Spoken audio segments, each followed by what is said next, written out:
السلام علیکم ناظرین، میں آپ کو اپنے یوٹیوب چینل میں ویلکم کرتی ہوں۔ قرآن اور حدیث، اگر آپ ہمارے چینل پر نئے ہیں تو سب سے پہلے آپ ہمارے چینل کو سبسکرائب کر دیں اور بیل نوٹیفیکیشن کو پریس کر دیں تاکہ ہر آنے والی نئی ویڈیو سب سے پہلے آپ کو ملتی رہے۔ تو آج جو میں آپ کو بتانے جا رہی ہوں یہ ایک ایسا واقعہ ہے جس سے رونگٹے کھڑے ہو جائیں گے۔ ایک رات سلطان نور زنگی نے عشاء کی نماز پڑھی اور سو گئے۔ اچانک اٹھ کر بیٹھے اور نم آنکھوں سے فرمانے لگے کہ میرے ہوتے ہوئے میرے آقا دو عالم صلی اللہ علیہ وسلم کو کون ستا رہا ہے۔ سلطان اس خواب کے بارے میں سوچ رہے تھے جو مسلسل تین دن سے سلطان کو آ رہا تھا۔ آج پھر چند لمحوں پہلے ہی وہی خواب انہیں نظر آیا جن میں سرکار دو عالم صلی اللہ علیہ وسلم دو افراد کی طرف اشارہ کر کے فرماتے ہیں کہ یہ مجھے ستا رہے ہیں۔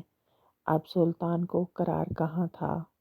انہوں نے چند اور ساتھی اور سپاہی لے کر دمشق سے مدینے کی طرف روانہ ہونے کا ارادہ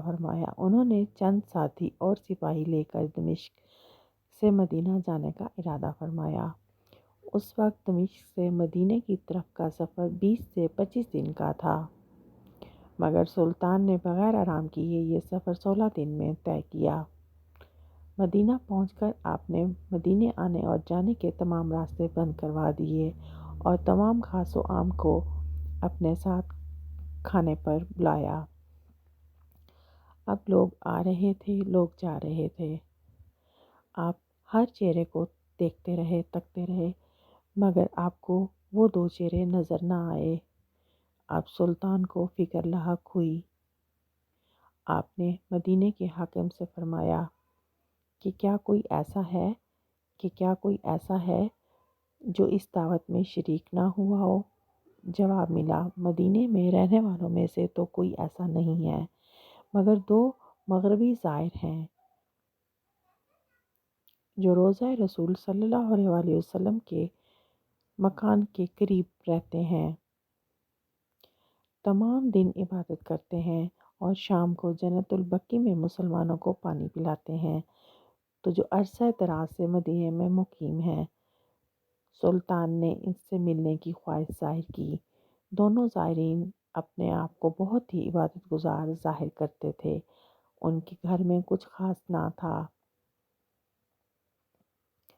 ایک چٹائی اور دو چار ضرورت کی اشیاء تھیں کہ یکدم سلطان کو چٹائی کے نیچے کا فرش لرزتا ہوا محسوس ہوا۔ آپ نے چٹائی ہٹا کر دیکھا اور وہاں ایک سرنگ تھی۔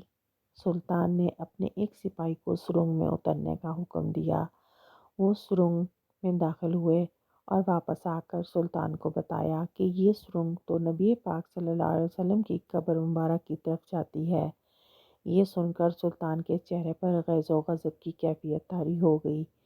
سلطان نے دونوں کو دیکھا تو پہچان لیا، یہ تو وہی دونوں ہیں جن کے بارے میں نبی پاک صلی اللہ علیہ وسلم نے فرمایا تھا کہ یہ مجھے ستا رہے ہیں۔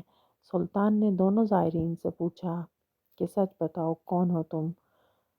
حیل اور حجت کے بغیر انہوں نے بتایا کہ وہ یہودی ہیں اور اپنی قوم کی طرف سے تمہارے پیغمبر یعنی کہ سردار دو جہاں حضرت محمد صلی اللہ علیہ وسلم کے جسم اقدس کو چوری کرنے پر مامور کیے گئے ہیں۔ سلطان یہ سن کر رونے لگے اور اسی وقت دونوں کی گردنیں اڑا دی گئیں۔ سلطان روتے جاتے اور فرماتے جاتے کہ میرا نصیب پوری دنیا میں سے اس خدمت کے لیے اس غلام کو چنا گیا ہے۔ اس ناپاک سازش کے بعد ضروری تھا کہ ایسی تمام ناپاک سازشوں کا خاتمہ کیا جائے۔ سلطان نے معمار بلائے اور قبر اقدس کے چاروں طرف خندق کھودنے کا حکم دے دیا، یہاں تک کہ پانی نکل آیا۔ سلطان کے حکم کے مطابق اس خندق کا پگھلا ہوا سیسہ بھر دیا۔ اور سبحان اللہ، میرے چینل کو سبسکرائب کر دیں، مزید آنے والی ویڈیوز آپ کو ملتی رہیں۔ اللہ حافظ۔